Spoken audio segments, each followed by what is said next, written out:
pick it up and get this started. So here we go.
Hello, welcome to the James Cooley Show. It's your life, and I tell you, as you know, I wouldn't call him my sidekick because he's the executive producer and also the co-host, Dr. Michelle Cooley. How you doing today? How you I'm doing? doing great, Dr. Cooley. How are you? I am doing absolutely wonderful. And I am so excited about the show today because we haven't done hot topics in almost 2 months. You're And exactly. this is something that we try to do every month because we try to stay abreast of what's going on, and we want to bring our listeners and viewers in on some of the things that are happening now, and just awareness of those things, and also just talk about it because many people with a lot of things that's happening are stuck in the airport, stuck at home, stuck with COVID. I mean, they just stuck, So, Mhm. and I think just sharing these things with others and ourselves kind of bring a little bit of relief to the matter at hand. What do you think about that, Michelle? I think it's important to share our thoughts because we're not trying to force our opinion on the audience or each other. We're just trying to give a different point of view or how we may see things and give somebody else food for thought. Like, I didn't think about that. Maybe this could be the reason, this could be the reason, maybe this could be the solution. But it's always good to hear what, other people think, the audience. And, like you said, just type in their comments. And if they want to be part of the show, just hear what their thoughts are. What do you think? Well, I think that we need to do that if they want to be part of the show, which we want them to be. Wherever you're watching this at, whether you're watching on E360, YouTube, LinkedIn, Twitter, Facebook, or over 25 plus other live streaming networks. Or if you catch it on a rerun on over 56 podcasts, your thoughts, your opinions matter. So, Michelle, I can't wait to introduce this great panel that we have today and to get these discussions started. So can you introduce the panel? Let's get started. It's the December 2022 Hot Topics Show.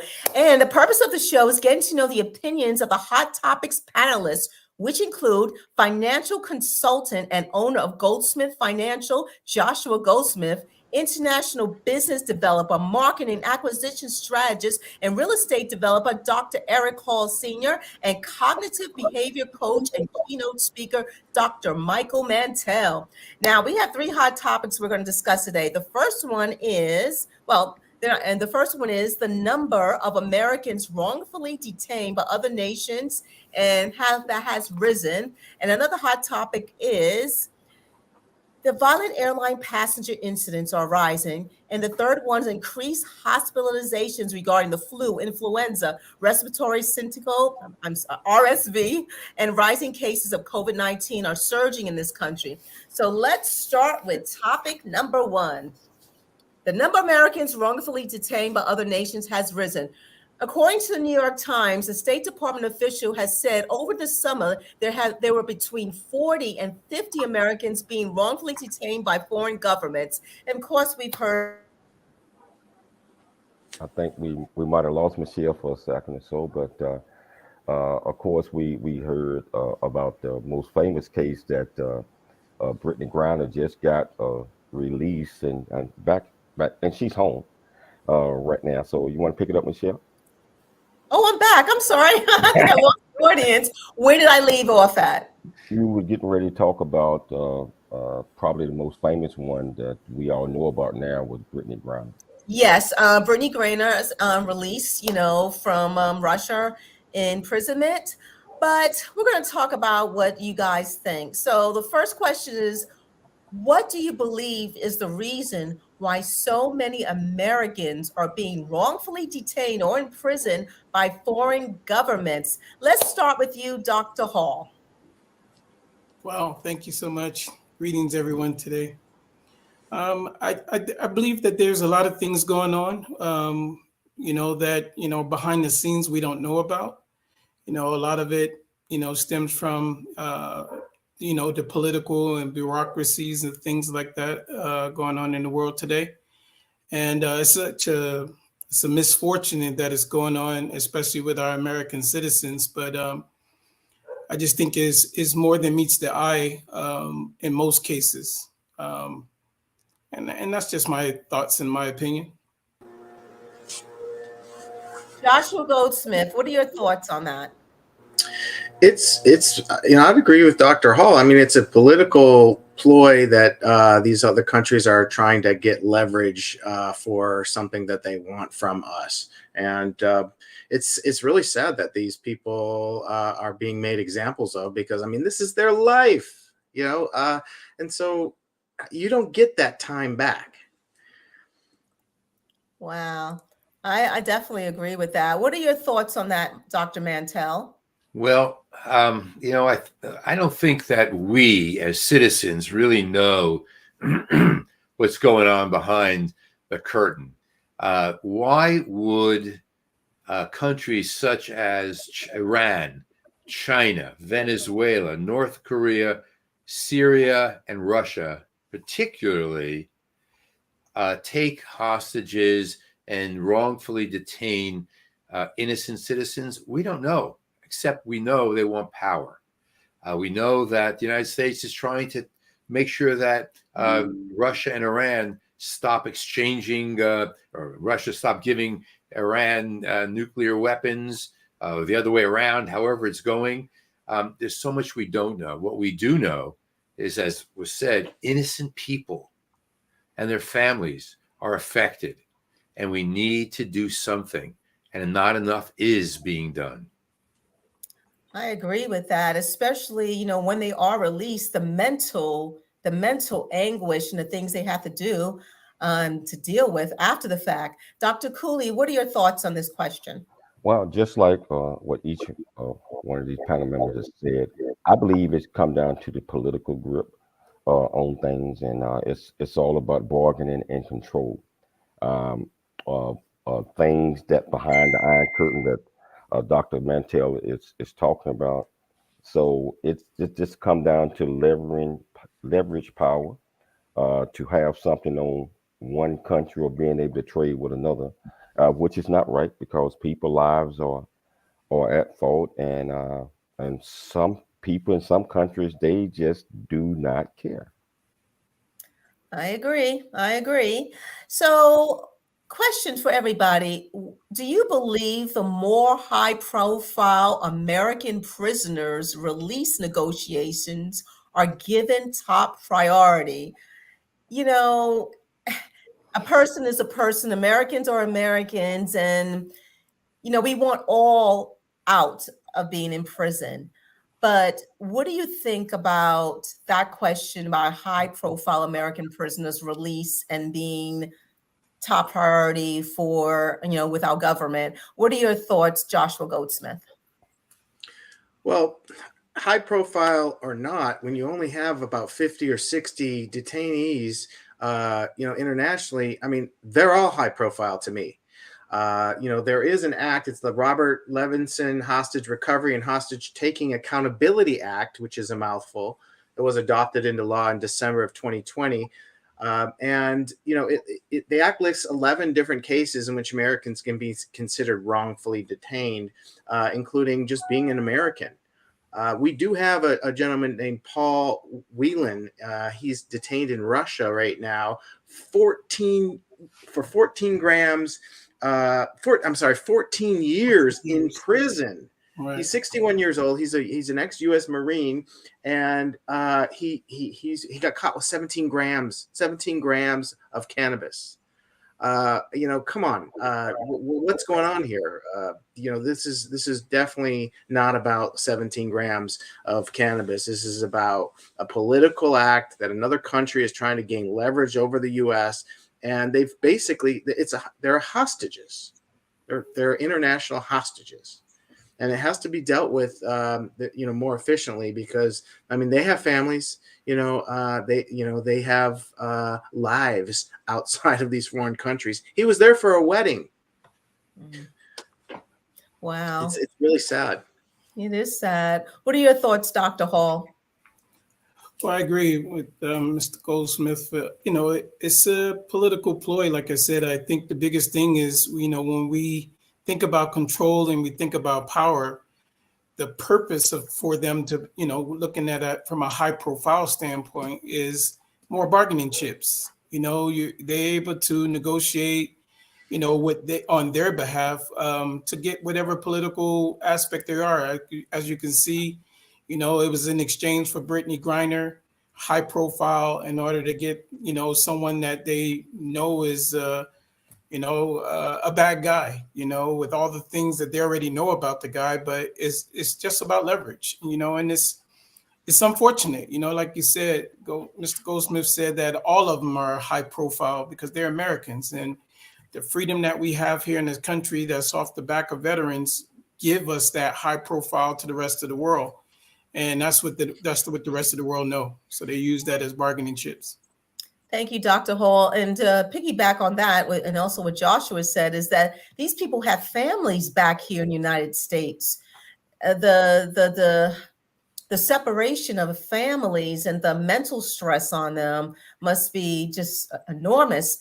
What are your thoughts about this question, Dr. Mantell? Well, numbers hide people. The James Foley Legacy Foundation was started by Diane Foley after her son, James, was kidnapped in Syria in 2012 and later was killed by ISIS. We have to figure this out. When I tell you that right now, the Foley Foundation says there are at least 65 human beings being held either hostage by a non-state actor or wrongfully determined by a government, 65 people. And then the data tells us that 56% of detainees are held for a year or less. 7% of releases have involved Americans held for more than 4 years. I don't know what high profile means. Griner is high profile because she's a sports figure? I don't think so.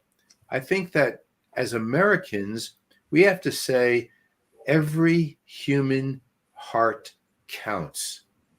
And we have to shout that as loud as we can. I don't care about the degree, the color of someone's skin, the trophy they have. If they're being held against their will, that counts. That's high profile. So we can talk about, Secretary Blinken is working hard to bring people back. Unless it's your father, husband, mother, sister, wife, whatever it may be, child, not working hard enough. I can go on, but this is a very emotional topic. And I think that we have to understand that let's get rid of this notion of high profile people. That sounds like we're saying that certain people have advantage and other people don't. No, every human heart counts. I agree with you, Dr. Mantell. I know some of the families of prisoners who are still there, they have certain comments about the release of, Ms. Griner, but we're all whole profile, we're whole Americans, and everyone counts. Dr. Cooley, what are your thoughts on this? Well, I'll make this quick because we got to take a break, but I agree with each and every last one of the panel members, especially when it comes to high profile. Everyone is high profile. Just so happened her name stands out in the United States a little bit bigger than probably most of the other hostages, but we have to treat them the same. The families feel the same way about their loved ones just as they do about her.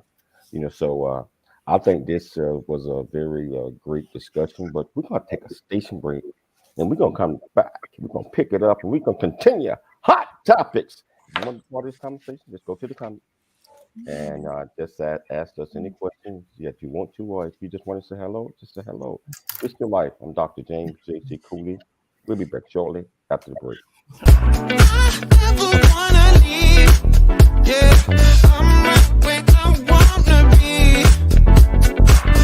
We got something you and me, and I can't get rid of this feeling.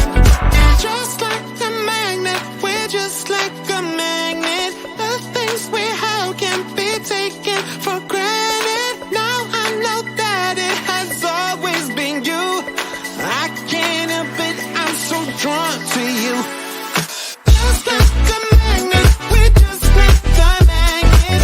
The things we have can be taken for granted. Now I know that it has always been you. I can't help it, I'm so drawn to you. Hey, I'm so drawn to you.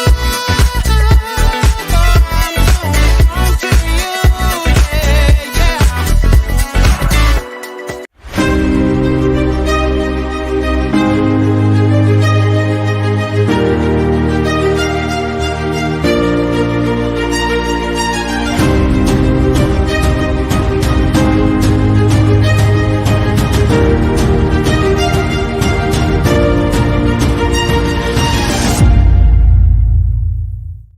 yeah.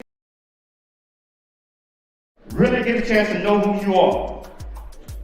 And once you know who you are, you truly know who you are, love who you are. Love who you are. You're a masterpiece. Love who you are. Love who you were born to be. Love me some me. come on. When you leave high school, you gotta know today or tomorrow, or hopefully today, what your plans are. Hopefully, there is no bad decision unless there is no plan. Create, collaborate, commit with confidence. Commit with what? Commit with what? In everything that you do.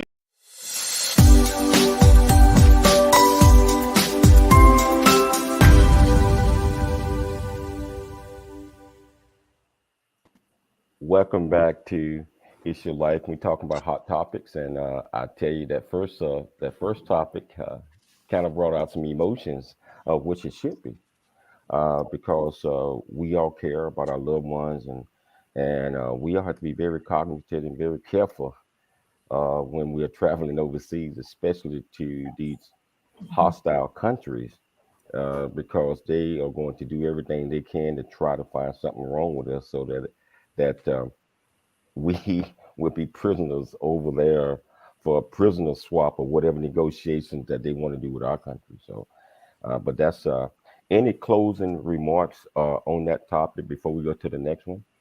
What about you, Dr. Mantell? Well, I just think that you're right. It's an emotional topic, and I think that alerting Americans who go overseas, be careful. We're going to have a special list of countries and watch these countries. That's all well and good. But as soon as we step into another country, we have to remember we are potential victims. And carrying a little bit of something that's wrong, taking a step in the wrong direction, we're not going to do that. But not even that protects us. And the one above is the one who protects us ultimately. That's right. What about you, Dr. Hall? But yeah, like Dr. Mantell said, I think one step even further would be, once you're going into another country, to contact the U.S. Embassy before you leave, so they're aware that you're going to be there. And then after you arrive, contacting the U.S. Embassy and making sure that they're aware that you're there, where you stand. They take in that information and process things, so that way, if there's anything that arrived, they know that you're there and conscious of it. But like Dr. Mantell said, we have to be aware. We also need, the coverage, the traveling grace and coverage of the Most High, but, it's a combination of all those things. I don't think it's any one particular thing that keeps us covered and safe. What's your thoughts, Joshua? I'm in agreement with everybody here. It's it's a serious issue, and although the number is only 60, you may think, oh, it's only 60 people, it's not even worth a discussion. No, think of the conditions that they would be in a prison in Iran, for example. How are these prisoners being treated? It's just, my heart goes out. I wish there was more I can do, because it's like a powerless issue. It's like, what is our government going to do? Is it, we're going to trade, arms dealer for an athlete? This is like, what are we trading, baseball cards here? No, these are lives we're talking about. Yes. And, I think that we need, our government needs to take this a little bit more seriously, and everybody involved needs to be a little bit more serious with the issues. To have another country have leverage, and guess what? It is leverage. It is leverage, because these are human lives, and I think, when there's morality in politics, when you have leaders that actually have value on those lives, they are going to trade things of value to get them back. And it's a very difficult and issue surrounded by red tape that needs to be continued to be dealt with. Wow, Michelle, can you take us to the next topic? Yes. Increased hospitalizations regarding the flu, influenza, respiratory syncytial virus, RSV, and rising cases of COVID-19 are surging in this country.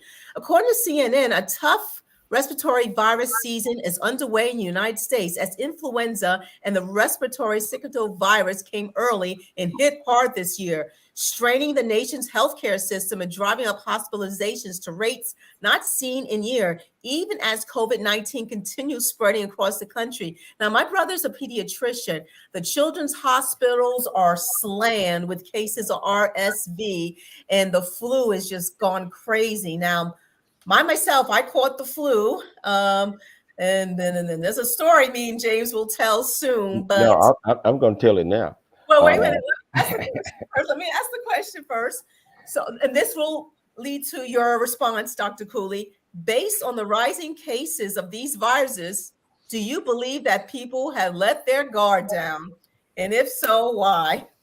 Okay, I can just tell you about Michelle and I. We let our guard down because we are just not getting over COVID the last 10 days or so, and we thought, I guess, we was invincible because we had all 5 shots and all of that stuff, and we stopped wearing the mask. And you know what? You got to always be careful because you never know what the person right beside you or the person that's in front of whatever that is.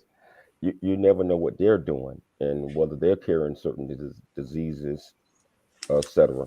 But that's just a COVID. But all 3 of these respiratory diseases, flu and RSP, all of those things are important, and this is an epidemic, almost epidemic at this time.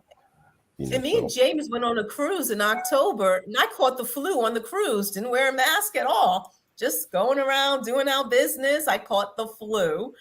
It took about a month for me to get over that. Honestly, I had really bad symptoms.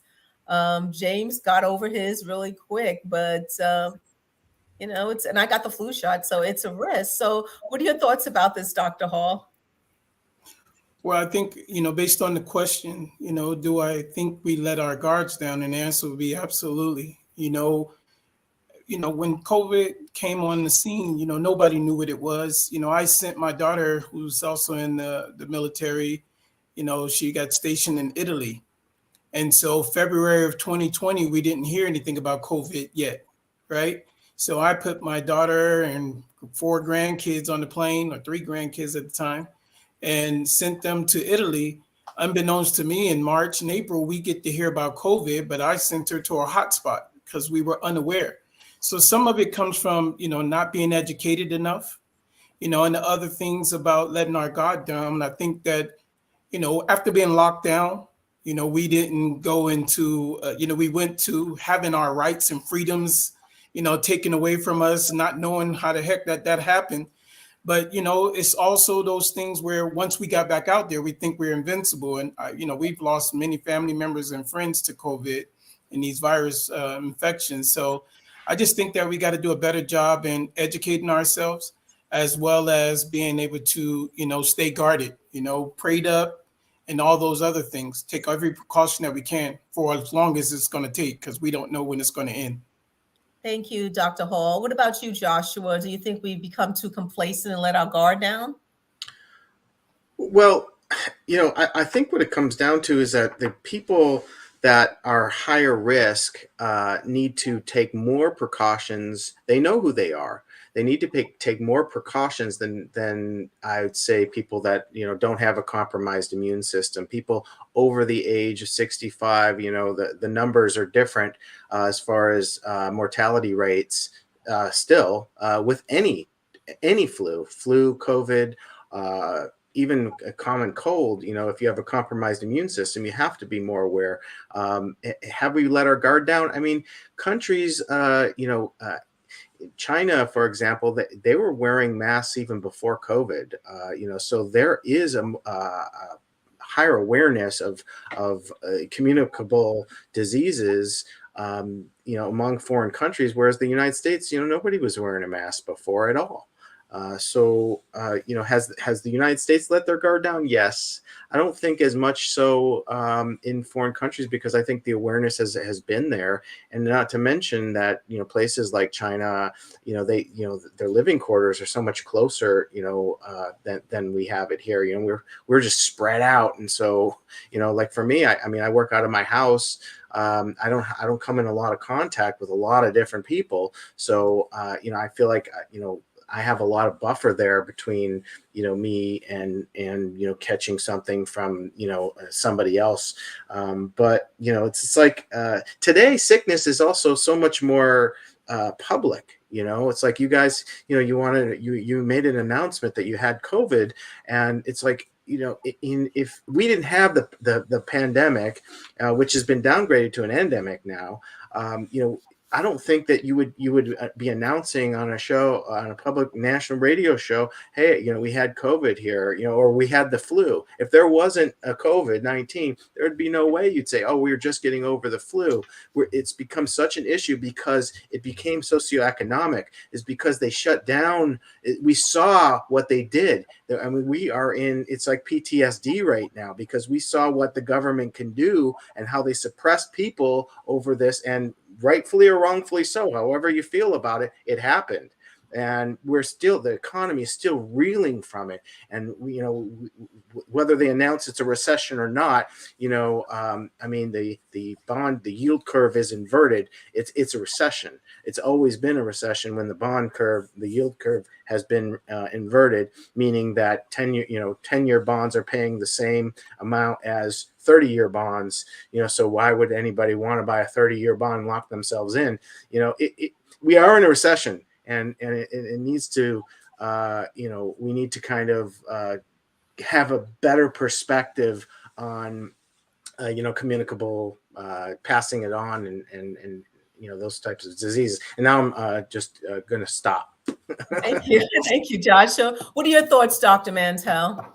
Well, we are in certainly a viral pileup, if you will. We may not have a pandemic. We have whatever Josh said, an epidemic or whatever you call it. Mm-hmm. Yeah. The fact is, right now we have a triple-demic. And that triple-demic, of course, is what? RSV, the flu, and COVID. And they're all on a slightly different trajectory. There's considerable geographic variation. In most parts of the country, it seems like RSV is probably peaked. The flu is surging, and COVID, of course, is ramping up, with cases likely continuing to rise. By the way, the hospitalization rate, I just made a note of this, the hospitalization rate for the flu is at the highest level for this time of year in more than a decade, according to the CDC.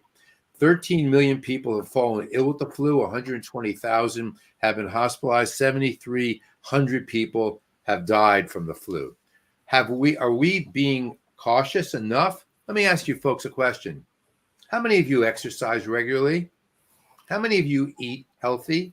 How many of you sleep well? How many of you think in healthy ways? How many of you take care of yourself across the entire span of well-being?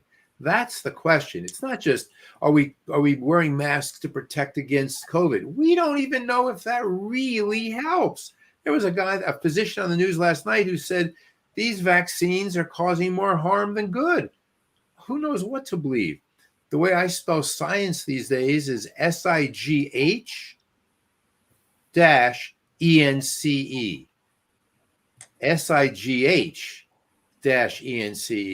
There's a lot of good science out there, of course, and we do have to take steps. But let's look at obesity rates. Let's look at a whole variety of ways we're taking care of health and well-being across the board, not just these three viruses. Thank you, Dr. Mantell. I just want to put one point. I know, Joshua, you mentioned people with pre-existing conditions. When I caught the flu, I was out, and James can attest to this, for over a month. I couldn't really breathe that night. It was horrible, and I was coughing for weeks and weeks until I went to urgent care. And I don't have a pre-existing conditions. I eat healthy, I exercise, and I do what I need to do. but sometimes, your body just reacts in a different way.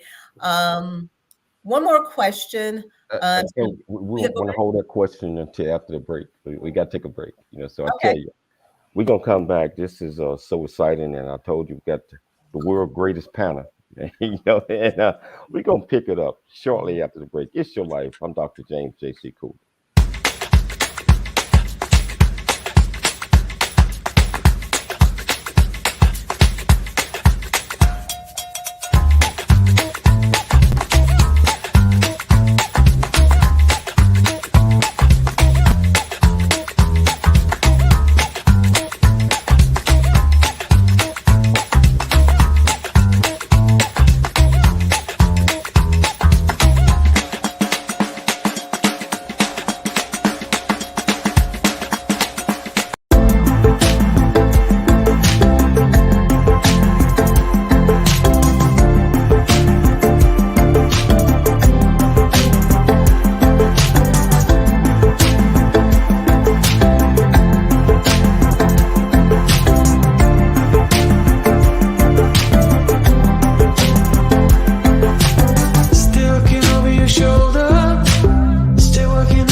Hello. Hey, I'm James Cooley. I am the founder and CEO of the J.C. Cooley Foundation, Options, Opportunities, Lasting Choice Program. Our primary mission is to help build a foundation of our youth and young adults and communities. And we encourage everyone to dream big, think big, and be big at everything you do. And the way that you do that is, first of all, you got to believe in yourself. You have to believe in yourself. You have to know that you are here for a purpose. You also have to be able to step out your comfort zone and do things that you probably didn't think that you can do.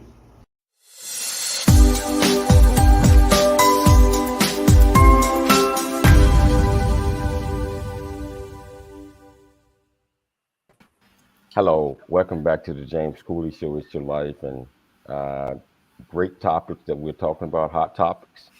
And we just finally scratched the surface a little bit, because we got a lot more of these topics that we're going to talk about, and also get the opinion of this panel. And if you want to be part of it, all you have to do is go to the comments, share your thoughts, and we'll try to get you some answers. I'm going to turn it back over to you, Michelle. Thank you. I just have one more question. I'm going to add two different questions for each panelist. Dr. Hall, does the increase in these viruses, do you think it should make a person question or not? Should they get the vaccine? Do you think that, okay, since I'm still getting the flu, or I'm getting COVID, or et cetera, do I really need the vaccine? Does it make you question, or should a person question what's the point in getting these vaccinations, in your opinion? Well, in my opinion, I think it's going to be, a personal preference, with everyone, different lifestyles, different belief systems. And so it's really going to be more of a question about the individual. But I think overall, you have to kind of, use common sense, in areas where we don't have a whole lot of understanding in.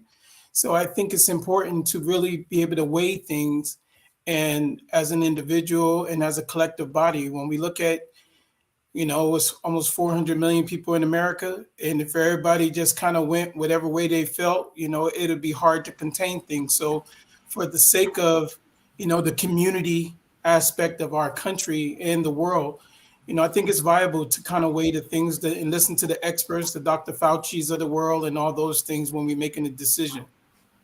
Thank you, Dr. Hall. Dr. Mantell, based on the increase in these viruses, Do you believe people need to change their socializing habits? What are your thoughts on that? Again, I think, yeah, there's a lot of sense, common sense and scientific sense that need to be brought together. I think that obviously we don't want to be around people who have a communicable disease. Now, I didn't specifically, I'm not talking about COVID, but any communicable disease. We don't want to catch a disease, right? If someone sneezes in the gym all over the handle of the bar, we don't want to just go pick up the bar. Let's wipe it off first. Of course, we have to use our self-protective thinking, our survival instinct here to move forward and grow through this challenge that we're being asked to deal with and to grow through. Thank you, Dr. Mantell. Okay, topic number 3.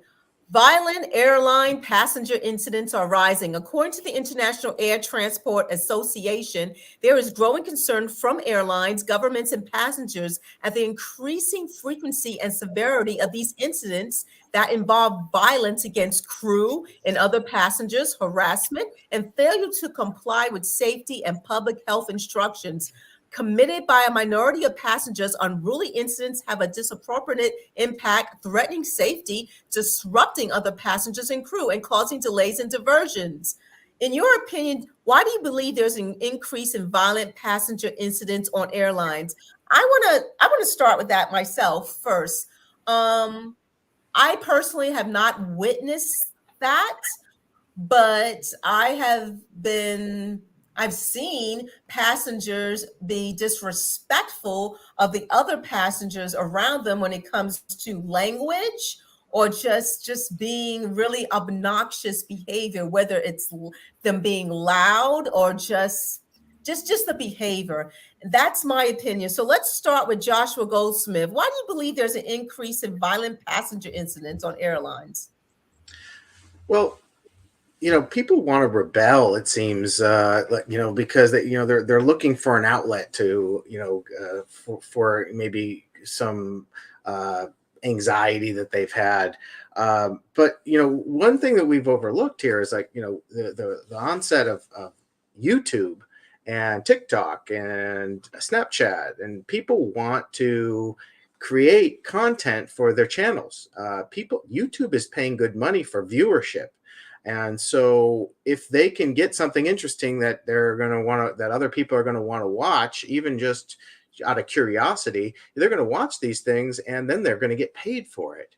So they may be getting paid for it to create content that is, disruptive, which is obviously can be very disruptive to other passengers and, their own lives if that leads to, not only them getting kicked off, but maybe the airline pressing charges on them, depending on what level they take it to. Wow. Dr. Hall, what are your thoughts on why there's an increased incident in violent passenger behavior?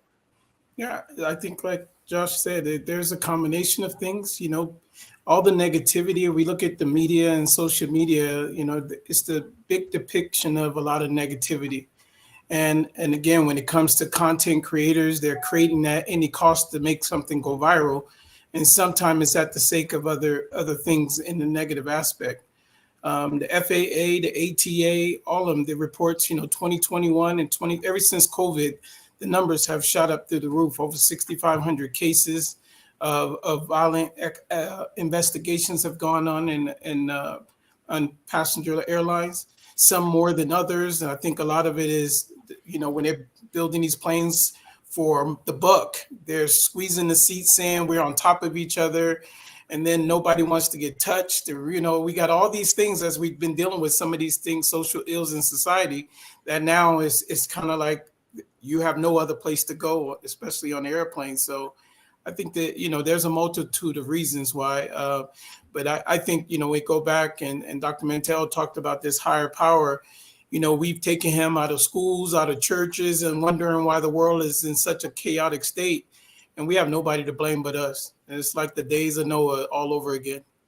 Thank you, Dr. Hall. What are your thoughts on this, Dr. Mantell? Why do you think passengers are not only the verbal, but also getting physically violent with the crew and other passengers?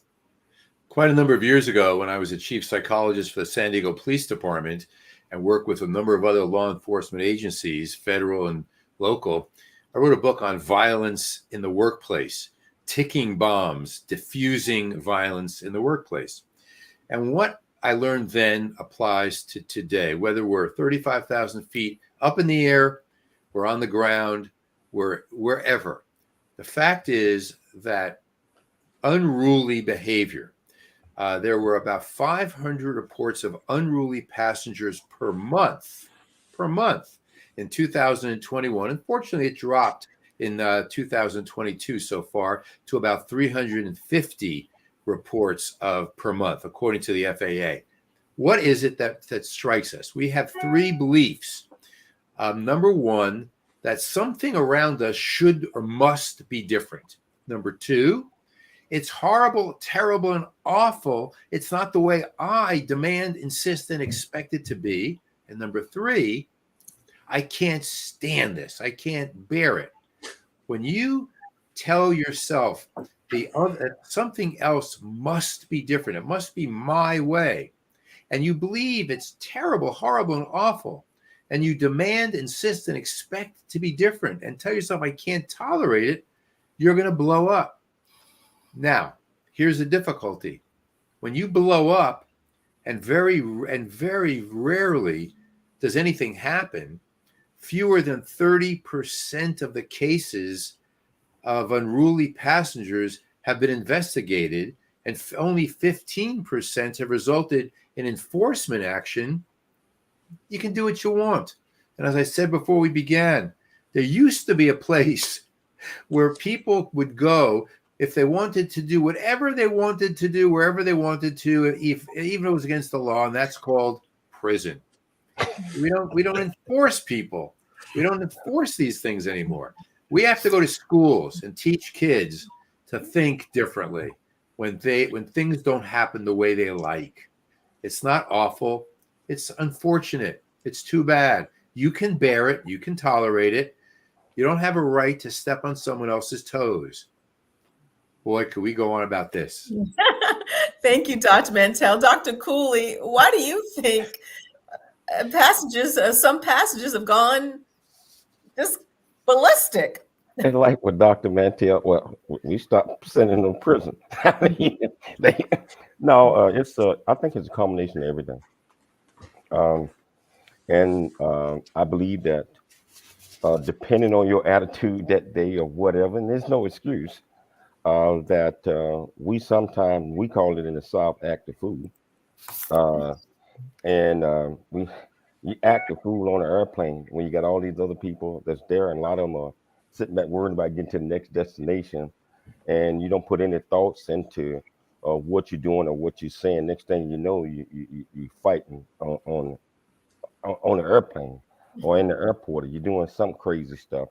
I think that we just have to think about a lot of the things that we are doing, and I think that we had to screen the passengers a lot better toward our TSAs and etc. But I tell you, we're gonna take a station break, but we're gonna come back. We're gonna pick it up because we still got more. It's Your Life. I'm Dr. James J.C. Cooley. We'll see you shortly after the break.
when you take that out there. Welcome back to the James Cooley Show. It's your life. And before we lose the midst of this, I want to wish everybody out there, I hope you had a wonderful Christmas and hope that you're enjoying the holidays. And, I know we're talking about some things that might not be pleasant, on airplanes and workplace violence and all that. But we still have to bring awareness to our listeners in our audience so that these things do happen. And just case in point, travel during the holidays right now, I believe that we got several thousands of folks that are stuck in the airports and stuck in cities where they're trying to get back home. I just, just let you know our hopes and prayers are with you. You're going to get back home, enjoy the holidays. If you want to be part of this conversation, all you have to do is go to the comments and ask us any questions that you like, and we'll get you an answer. I'll turn it back over to you, Michelle. Thank you. This is a question for Dr. Hall. Do you believe that maybe alcoholic beverages should not be served on the airplane or maybe even the airport in general? I know there's so many issues why people blow up on the airplanes, but do you think maybe, at least on the airplane itself, let's forget about the airport, you think that maybe they shouldn't be served alcohol at all? What are your thoughts? I mean, it's so subjective. We know what you can do with alcohol in your system. It gives liquid courage, right? But, I think it goes back to a kinder, gentler nation, respecting others and treat others the way you want to be treated. If we never lose that sense of that purpose and those causes, we don't. It doesn't matter if I have a glass of red wine on a plane. As long as my manners are to respect every human life as I want my life respected. And I think, without that higher source being the synergy of everything, maybe we shouldn't do anything. I mean, not just alcohol, but breathing, right? You can breathe or sneeze on somebody now, and it's deadly, So anyway. Thank you, Dr. Hall. Joshua, do you think maybe a no-fly list will stop this unruly behavior? It's an attempt at a deterrent. I think it'd be worth a try. But, once somebody acts like this, the chances of them repeating it, it's the damage is already done. So maybe if people know that there is that, maybe it'll deter them from acting a fool. But again, I think the social media is a big motivation, creating content. And, I've seen it in my scrolls and, people, arguing with, flight attendants and having to be marched off and arguing with police on airplanes and things like that. But, it's like they ask you to leave. Hey, this is a private company. You have to get off of their plane. It's like, so just get off before it gets worse, I hear you. I think some people have just their manners have gone, they've forgotten manners. This is not your house. I mean, you want to do whatever you want to do in your house, so be it. But this is a public forum that you need to respect the rules. It is, you don't own this. This is a courtesy. This is something that is not yours. So, Dr. Mantell, do you believe the example of these incidents going up? Maybe people don't want to wear masks. Maybe people are feeling, cluttered with the small seats. And there are some passengers on the plane who might get on your nerves. I remember seeing passengers that take off their shoes and just put their foot out there like that, just little irritating things that people may be doing. What do you think? Do you think mental health or maybe that can be an issue? What's going on? No doubt in my mind at all that mental health is a big part of it. You just said someone takes his or her shoes off and it's irritating. Now, Dr. Michelle, it's irritating. It's annoying, but it's not unbearable. When we go from, well, that's annoying, to this is horrible, it's unbearable, well, that's when we ignite ourselves. And we have to dial this down. If you listen very carefully, the ad campaigns of airlines is, we're safe airlines, the friendly skies. Well, should continue to be safe and friendly. They're not so friendly anymore. It's become a new battleground. The seats have always been this small. We've always had to follow certain rules. Since the beginning, there's always been those little bottles of booze that people can drink, and some stash in their pockets even though they're not supposed to. So I think, though, that as society has gotten looser and looser, you can't tell me what to do. And we are ignoring the big lesson. When I go 35,000 feet up in the air, I always say to myself, I'm coming closer. I'm going to listen even more. This is a chance to hear a bit clearer than I was when I was 35,000 feet on the ground. We don't do that. I believe that the answer is not, look, a no-fly list will help. A $5 million fine is better than a $30 fine. 60 months in prison, yeah, great.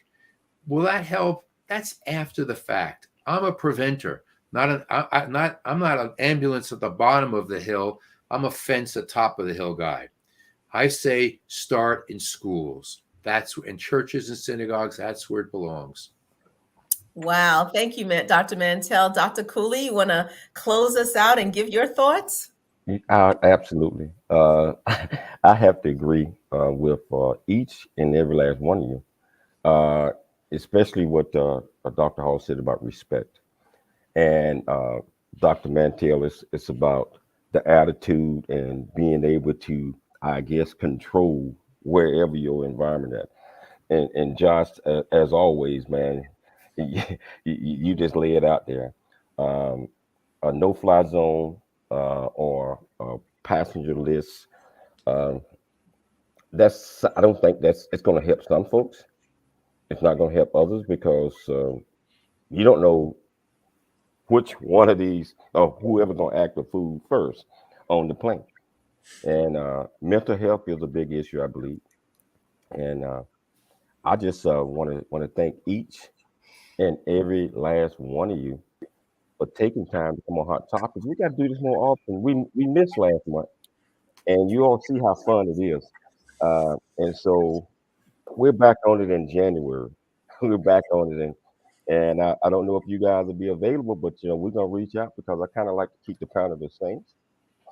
So I want to thank each one of you guys for taking the time. I'd like to thank my executive producer and co-host, Dr. Michelle Cooley. Most importantly, I'd like to thank our viewers and our listeners for taking the time to listen to the James Cooley Show Is Your Life. Always dream big, think big, and be big at everything that you do. And we'll be back tomorrow, same time, same place. It's your life.